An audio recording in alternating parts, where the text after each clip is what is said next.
Okay, great. Good evening, everyone. My name is Jon Madamba. I am CEO and co-founder of PivotalBuild.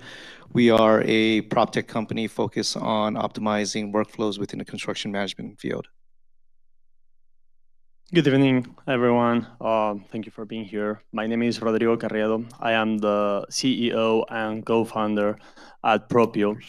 We are a technology company trying to make accounting less boring, and looking forward to talking and to explaining to you what we're building at Propio. Hello, everyone. My name is Jillian Anderson, and I'm the founder and CTO of HERide. HERide is a female-friendly rideshare app. We are rideshare made for women, by women. We have all women drivers on the platform, and we pay them 80% of the fare. The reason why I wanted Jillian to go last was because as a result of being part of, and I don't see her in the room, there she is, Adobe's co-op I was able to invest in Jillian's company. So I was able to make my first angel investment into her company as a result of the co-op. I would also like to say that I'm the only and first male driver for HERide. You know, I was the only and the first, and only for a brief period. But I'd like to hold that honor. So, um, It's actually here. It was actually here. It was actually here. It was actually here. So as founders, you're seeing a particular niche in the market, or you're seeing a particular problem in the market. Why did you decide that you were the person that needed to tackle that problem? Go ahead. Yeah. So for me, I originally moved to Atlanta to actually go pro for basketball. And when you're trying to go pro, you cannot work a regular job. I had to work out like 2 or 3 times a day, and so I actually started driving Uber and Lyft to supplement my income. I mainly drove at night, and a lot of women at night. Well, I started picking up a lot of women at night, and they were just telling me that, hey, can I get your personal number so you could just pick me up, because I rather not use this platform. Or they were telling me, I was canceling rides till I recognized the woman's name. My name is Jillian. And so they would be like, yeah, I was just canceling rides until I recognized the woman's name. They would tell me all the crazy stories that they had to deal with through rideshare. And I was like, there's a problem here, and the 2 other guys don't seem like they want to fix it. And so I went to school for computer science. I've always been like a solution-oriented person. And so I was like, yeah, I'm pretty sure I can fix this problem. I listened to a podcast. The founders of Lyft were on there. And when I found out there was 2 people that started Lyft, I was like, oh yeah, I'm definitely about to fix this. And so I felt like I was the person to fix this problem because just one, of confidence. 2, after I pretty much got all of my customer discovery from doing rides using Uber and Lyft. And so I decided to fix the problem. And 7,000 rides later, here we are. Outstanding. Outstanding. So I was born and raised in Mexico City. I was part of a middle-income family. One of the unfortunate things of a country like Mexico is that to be able to succeed, you have to go to private school. And my parents struggled when I was growing up to pay for tuition, so I had to skip school multiple times growing up. And I think that situation really shaped how I view the world and the things that I wanted to do in the future. And I wanted to have a big impact in society. And that's why I decided to work in government. I wanted to make a big impact. Back then, I thought that to make a big impact in society, you had to work in government. I learned the hard way that that's not maybe the right way to do it. So fortunately, I then I jumped after a career in government, then in the financial sector. I worked for multiple institutions, the last one being the World Bank in Washington, D.C., where I represented 8 countries, and I was the chairman of the audit committee. That I want to have more impact. I wanted to go back and to have more ownership. And I started my first company, and I realized how difficult it was to start your first company. No? And then that model evolved, and in the midst we had COVID, and through this experience, no, this model iterated and iterated and iterated. No, and I kind of lived how difficult it was to start a company, to build a company, and especially to have the right advisors around you. Long story short, our model kept iterating, and where we really found a huge opportunity, and to me especially kind of that connection to what I was building, it was in what we're doing right now, in empowering trusted advisors for small businesses with AI to be able to offer better services to their clients and for them to be more human in those services. And that's why I mentioned at the beginning that I'm working in making accounting not boring. It's because we're empowering accounting firms to be able to offer multiple other services and not to do all of the tedious tasks that it's data categorization, just all of the manual data entry that I am going to be talking about in a minute. And we've had a lot of success. I think that the why, the what, all of the things are converging now, and we're very excited about the potential and what we're building. Absolutely. I'm going to take a different route. Jillian and Rodrigo, what inspires me is the fact that you were purposeful in starting your startup. I kind of took a more of a roundabout way, and I'm going to take you on a little bit of a path. This is actually my third startup, because about 10 years ago, I had started an ed tech company that's been running for about 10 years now. It actually has employees, about $1 million budget, raised about $3 million for it. It was a nonprofit. And the reason why, and its purpose was to reduce the opportunity gap within STEM careers, primarily in women in tech, but underserved BIPOC communities. And it started out of the Filipino community, of all places. They weren't known for education. Fast forward today, they actually have a innovation learning center. I raised $1.2 million for that, to fund it so that it could be part of a housing project. And the funny thing about that, all that in terms of education and building that up, I had no idea what nonprofit was and education. I was not an educator. I come from tech. And the only reason why I ended up at the Filipino community and then eventually started that is because I went there for a free lunch and I wanted to help the elderly. So it turns out that by being there, I actually saw a problem, and I was helping the elderly with computer work and serving lunches and building a lab, and it started growing. And what was interesting about that journey was that I saw the need it wasn't just for the seniors, but the kids didn't have anything to do after school. So I started building these programs, and it then grew again. And I think the purpose came later from that perspective. And that gave me confidence 10 years later, because I actually left that organization to grow on its own. I took a year off from tech, built the organization, and then let it go, fly out the nest. And it's actually grown faster than I ever could imagine. They just got 250,000 to do a feasibility study to get into a 12,000 square foot facility. But it did it without me. So I believe in building platforms so that other folks can actually fly. That's my purpose, and I think what I'm really good at in terms of building teams.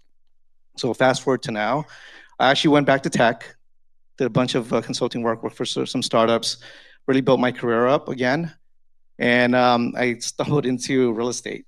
It was just kind of funny because I got my real estate license and I was actually helping investors with just property, land deals, and other property deals. And the funny thing about it was that I was just helping them, and I did this one flip.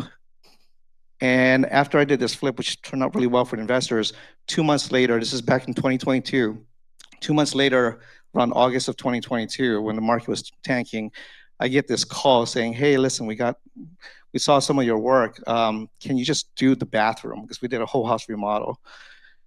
And within that 12 months, while working at W2, running the nonprofit, being a real estate agent, I actually did almost 20 luxury bathrooms that following year. And the funny thing about it is I got into construction because I figured out that I didn't need to be in a country and actually finish the projects. So I applied my own knowledge about technology into a very legacy traditional business, and it actually worked. And what I found moving forward now is that there's a lot of these optimizations that aren't there. And for me, being in tech, always solving everybody else's problem, this is something that I really felt that impacted a lot of people. So now that became a mission. And over the last 3 to 6 months, I've been experimenting from the standpoint that can I build another platform? And I have this one use case that showed me that, okay, I can do it. I wasn't a real estate expert in the beginning. I wasn't a construction expert. Now I've become somewhat familiar and less scared of the projects, and I know that I can actually optimize. So that's become the mission because I was able to do it, not coming from tech, not coming from the trades. I actually was able to grow faster than some folks that were there for 20 years, and they would ask me, "You're giving me all these jobs. How are you getting these jobs?" And I wasn't around to actually manage them because I gave them a process. So that's become the mission now, and helping other people build their platforms so that they can scale their businesses. So that's how a roundabout way, kind of helping people without really understanding it in the beginning. Outstanding. What I'm hearing is that there was somewhat of necessity, and then you identified an opportunity. Yours, Rodrigo, was you got into government and said, "Hey, I can make this better," and then realized, making this better is a lot harder than what it really should be. And then for you, Jon, is that there seems I get this sense of curiosity. This is curiosity and can-do attitude, and then realizing, oh, this works.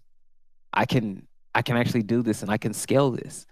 So as you've overcome these particular challenges or taken advantage of these particular opportunities, what are some of the things that you would do differently now if you had to start over with the knowledge that you have now?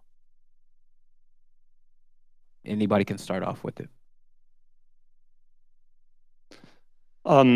Start over in this stage of the startup founder, or start over from early on, where I decided that what I wanted to do was to work. I'll let you take control of that one.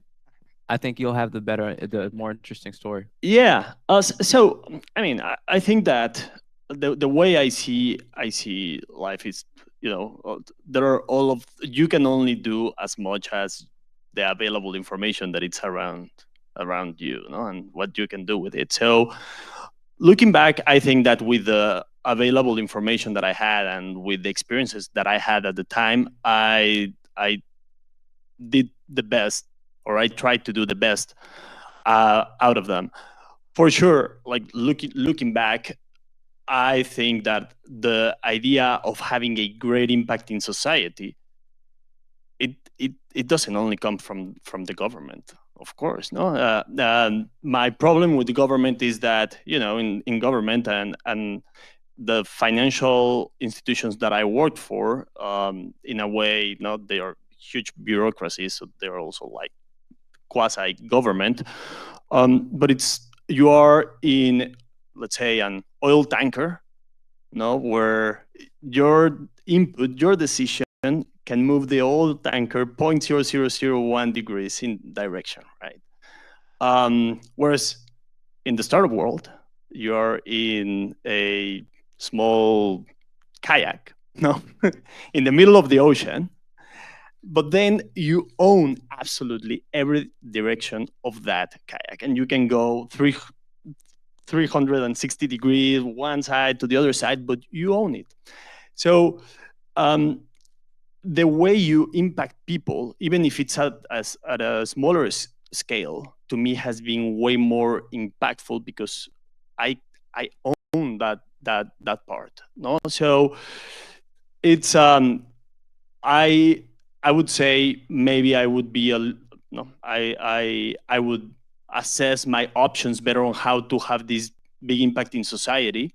No, but yeah, Were you an back. idealist, Rodrigo? Rodrigo. Perfect. There you go. Or were you an idealist? An idealist? I wouldn't say I was an idealist. I just knew that there was a way. I was an optimist, if that makes sense. Yeah. That things can be better. Like I'm gonna change the system by working within it. Working within it. Now, because I'm also a very pragmatic in my approach to see life, and I know that there are some things that you can change completely, no, but you can influence them, no, and you can influence them in a positive way.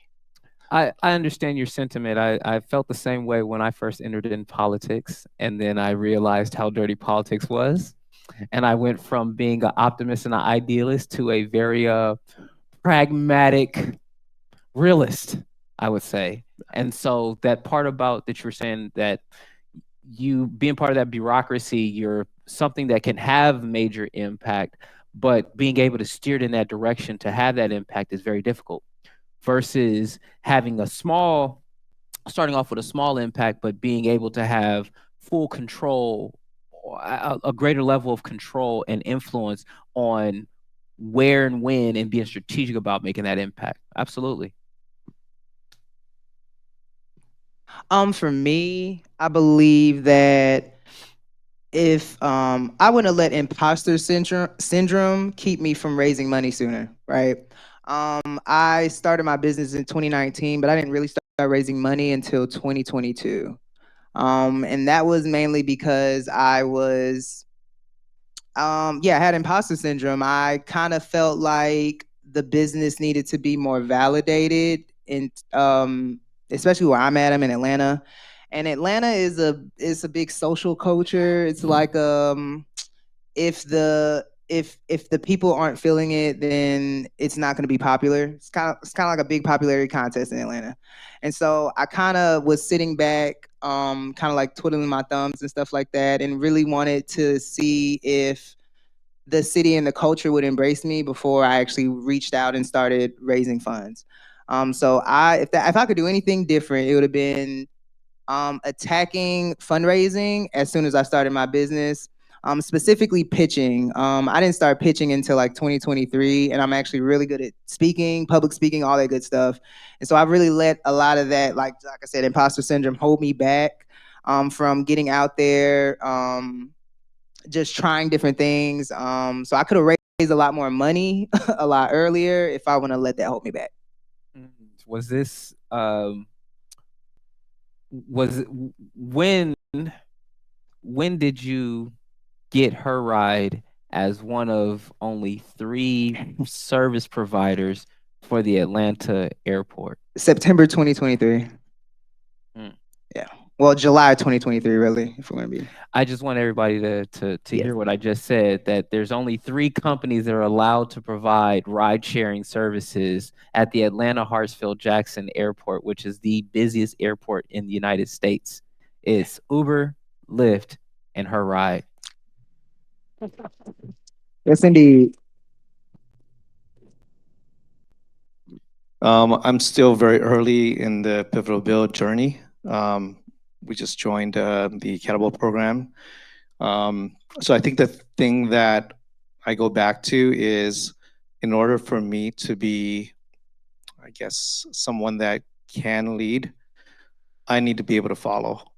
And I've always taken a stance that there's a lot of things that I may know, but there's a lot more things I don't know. And I've accepted the fact that I can't be perfect in or really knowledgeable in everything. Thank God for AI now. So got the matrix effect, right? You can learn anything now. But I think coaching is probably the biggest thing.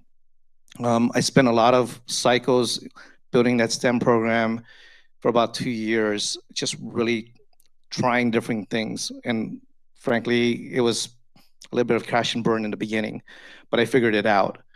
I think I could have accelerated that if I had taken coaching, and I really didn't know where to go at that point. So I actually started seeking out legislative representatives and asked them, what does advocacy mean? Because I really didn't know what it was. But they taught me that it was just a voice. And I could ask questions. I can ask and be vulnerable and learn from other people. And I think in this journey, very early on, I knew that the scale of this being a for-profit that is impactful to not just my business, but to people's homes and people's property, I have to keep my shit together. If you don't let me, I really need to be coached because I can't afford to practice on these people's property. So I think coaching from a business perspective, as well as just having a knowledge base, I think is just going to help me accelerate. So as I'm going through this, I'm telling myself, keep learning, just keep being humble about the whole entire process, and just be patient through the whole process. It's interesting that you would say that, the part about coaching, because there's always a sense of urgency with founders. And it's like, I got to get this done. I can't wait on anybody. But, and then you're in the same thing of, who do I go to ask this? Who do I trust with that actually has the experience that I need, that I can actually trust with what they're saying and know that you're not saying what you think, you're saying what you know. So how did you navigate that particular part of that journey? Or how would you navigate that part of the journey now? Could you ask the question one more time? You know what? I tend to roll on with my questions. So what I'm asking is, you've realized the importance of coaches now. Mm-hmm. How do you go about searching for the right coach to help you? I'm a voracious researcher, and I'm always either on LinkedIn, understanding like who's making moves, especially locally here, because I can't fly to Atlanta and talk to somebody. I can call them, but I like face-to-face, I guess, interaction. And I think when I make my choices, I'm always reading up in terms of like a base knowledge that I need to have to even have that conversation.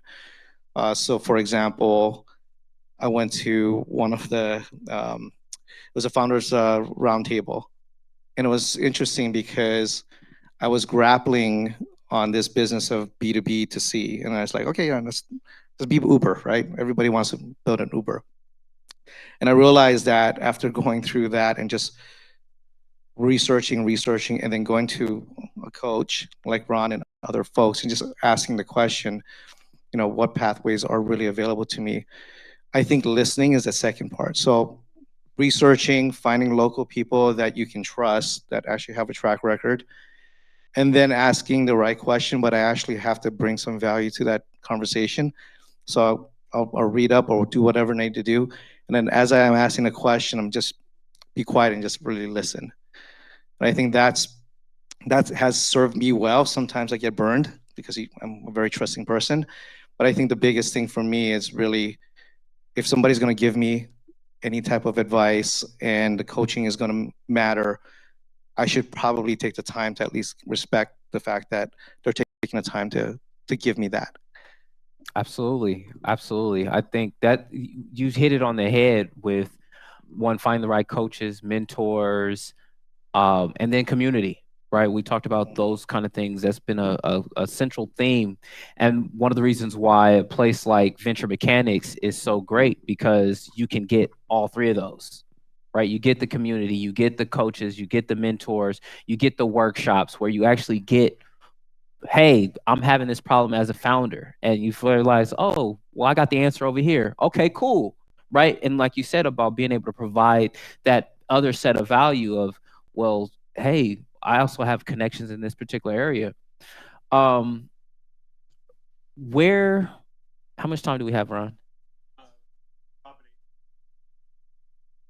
All right, cool. Because you guys know I'll go over in a heartbeat. Where would you like your business to go, and what's your plan to get there?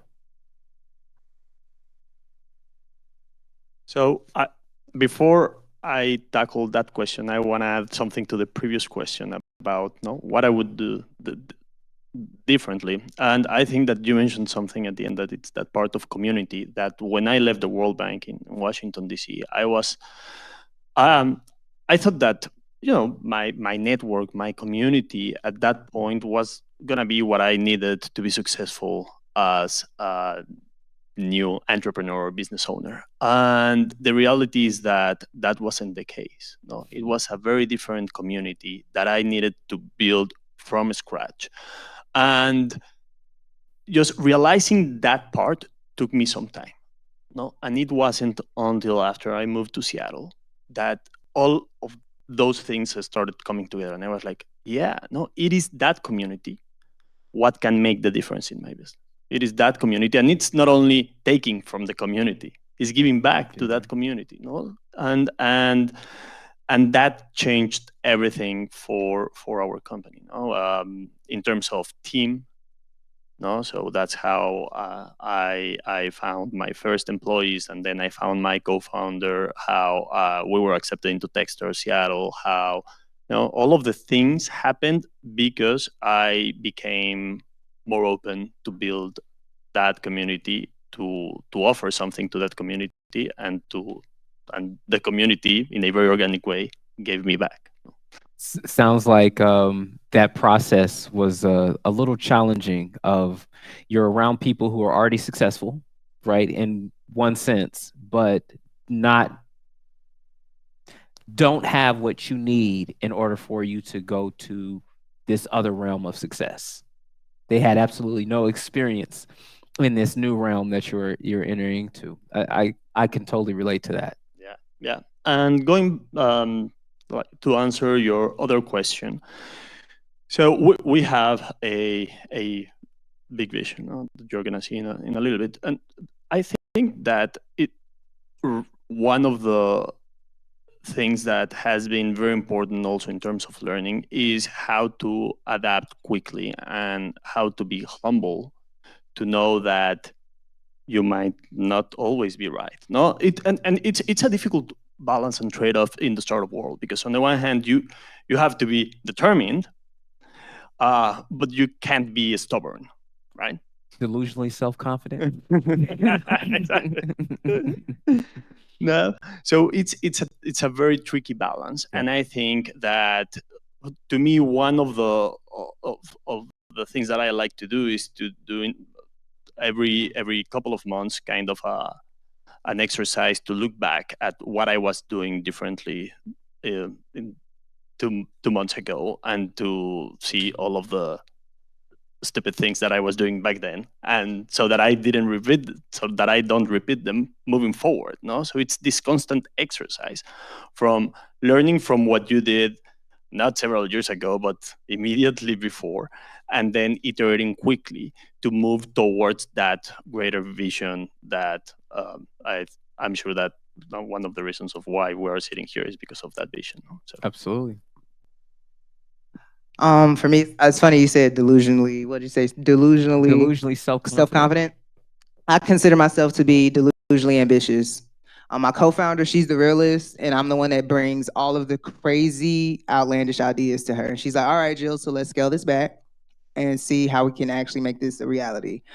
For me, where I want HERide to be is anywhere that women need us when it comes to rideshare.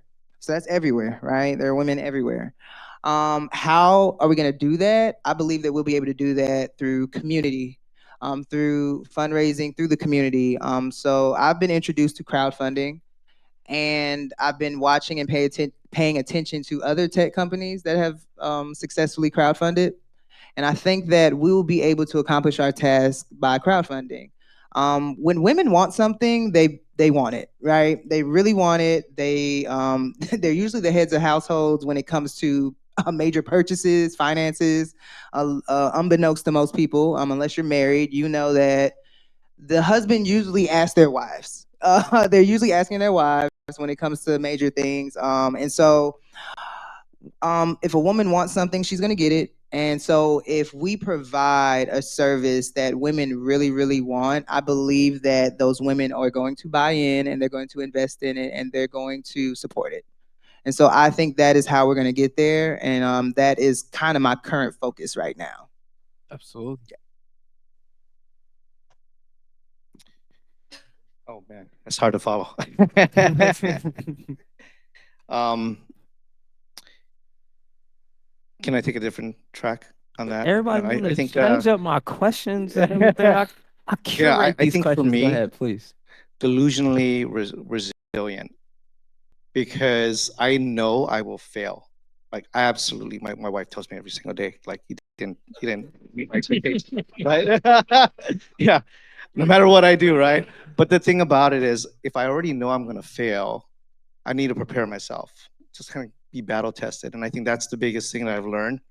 Just be delusionally resilient, because you will stumble, because you will be trounced upon. You know, people are going to take your money saying, we can promise you all these things, and they won't deliver, and you're just going to have to pick up the pieces.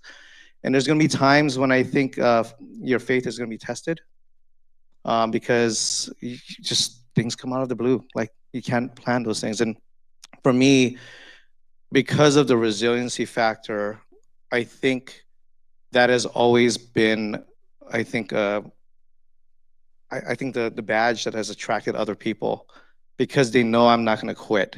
They know the grit is just going to be there. And unless it's completely the wrong path to go, now listen to coaches, whether or not that is. But if I believe it's true that we need to go true north in this direction, the only way I can get others to follow is to show that I can actually push, the branches out of the way, create the path for them. And you have to be resilient for that. All right, so we got delusionally self-confident, delusionally ambitious, delusionally pragmatic, and delusionally resilient. I'm around delusional people. It's a good thing. It's a good thing. I Jamar, want it's obvious you're taking flying lessons, by the way. Asking people, where are you, where are you going, how are you going to get there? Ron, that's how we bonded, was over flying. That's how we bonded. Funny story. So one of the when I met Ron, I was at a East Side Tech event, and so I was talking about airplanes, and this guy was like, "You really need to go talk to this guy over here." I said, okay. So I go over there, I go talk to Ron, and I'm talking to Ron about, yeah, I got a few hours underneath my belt. He's like, okay, cool, no problem. He's like, so what do you do? I said, well, I'm trying to figure that out. He's like, well, while you're figuring things out, you really should be focused on getting your pilot's license. I said, okay, well, how can I do that? Oh, well, I'm starting up a co-working space. You should come by the co-working space. I've done more with co-working than I've done with flying. I've flown a flight simulator, but I've done more with co-working and done more of this than flying. So Ron, I'm looking at you sideways now. But anyways, I want to open this up to questions from my audience, please.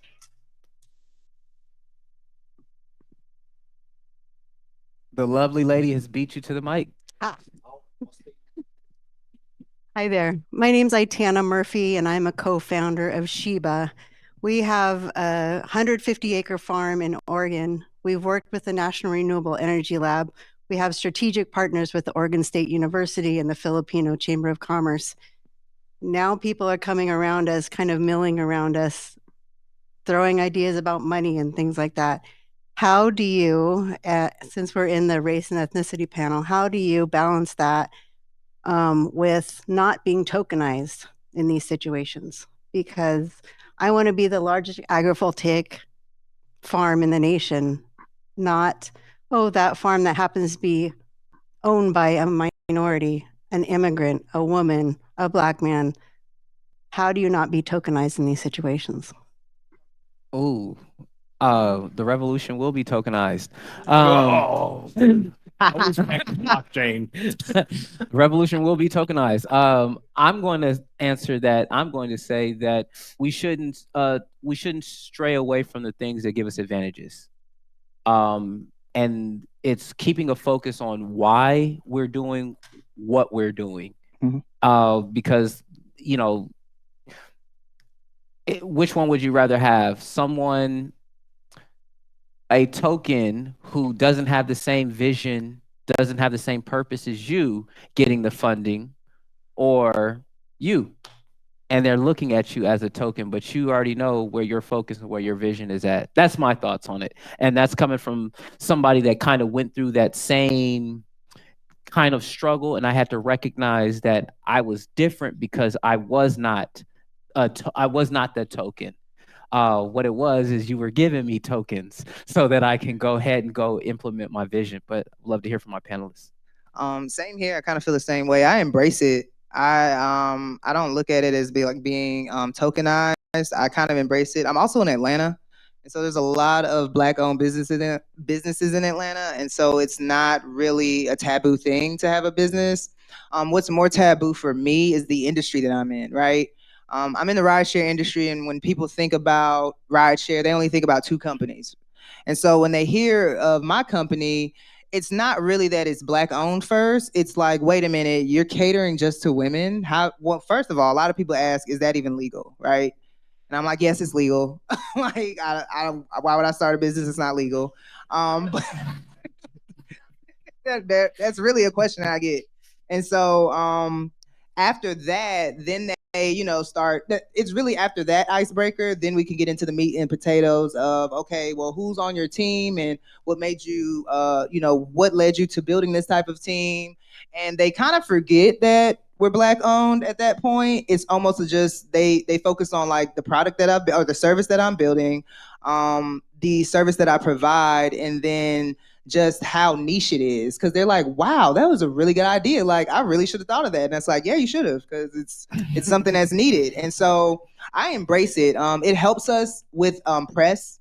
It helps us with press. My co-founder is over public relations, PR, communications. And we have been able to, we didn't spend any money on marketing and advertising. She is incredible at pitching. So she'll pitch our stories to reporters. Her timing on it is incredible. She really utilizes Black History Month, Women's History Month, all these other months that we have. She is very, very diligent on making sure that our story is in the forefront. And so the reporters, the news, the blogs, whoever she's pitching to, they pick it up instantly, and they want to share it. And they want to share it. So we've had some insane earned media campaigns just off of the face of us being Black owned, or the first Black owned rideshare company in the airport, or the first women owned rideshare company, whatever like that. So we really embrace it. We definitely do.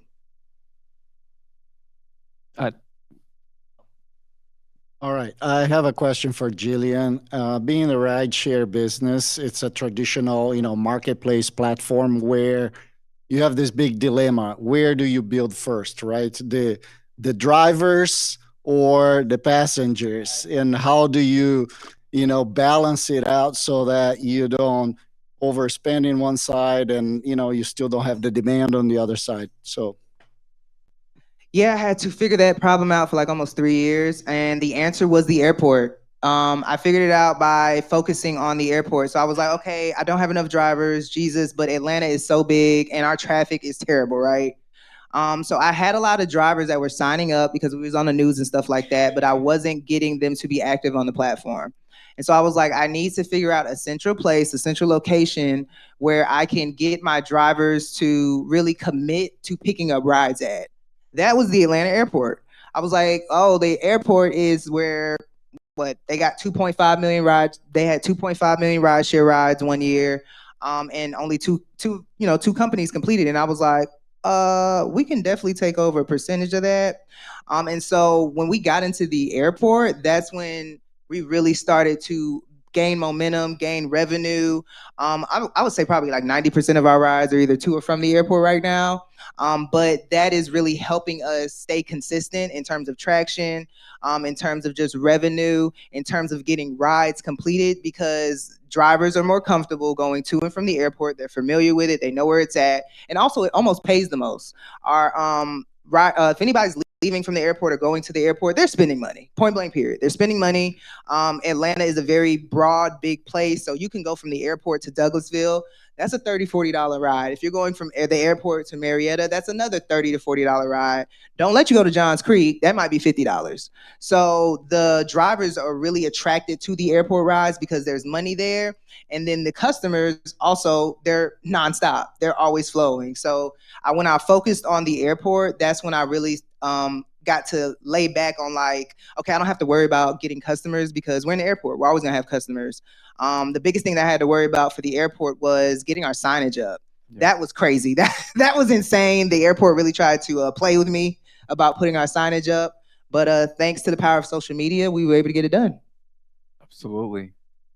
Well, I didn't know if my panelists, any final thoughts before we close out the panel? All right. Uh-oh.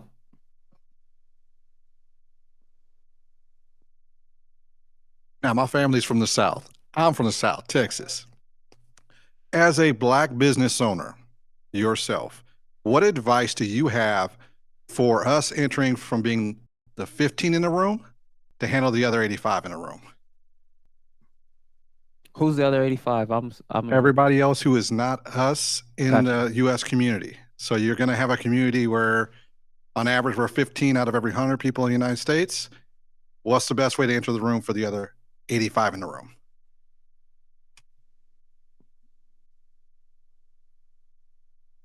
That's a good question. I would go back to what you were saying about just showing up authentically yourself and focusing on my product, focusing on whatever service, whatever my business. I'm not a Black business owner. I'm a business owner that happens to be Black. Yeah. Right. But that I'm not leading with my identity. I'm leading with the thing that you're actually paying for. You're paying for my service. You're paying for my product. Me being who I am just adds extra flavor to it. Yep. It adds a different perspective and adds a different context to it. So that is what part of what makes my business or my service different is that I bring that perspective. I bring my own experiences. Like for you, the experience when you told me about the problems that women have with Uber and Lyft drivers, I was like, what? See? I don't like, I've never had my Uber driver hit on me, and I'm a handsome guy. You know what I mean? So, I've never had that, but for a woman, and now you're trying to get home and it's 11 p.m. and now you just want to get home, and this guy is now talking to you, and it's like, you now know my address. You now know that when I pull up to my house that nobody's here, right? Those kinds of things. So I understand that. Rodrigo, from your experience, right, of, hey, I've worked for these large organizations. I want to have impact. I'm from Mexico. See, you see how he does me? It's time for the group shot. All right, cool. You know what? I want to give please give my panel a round of applause.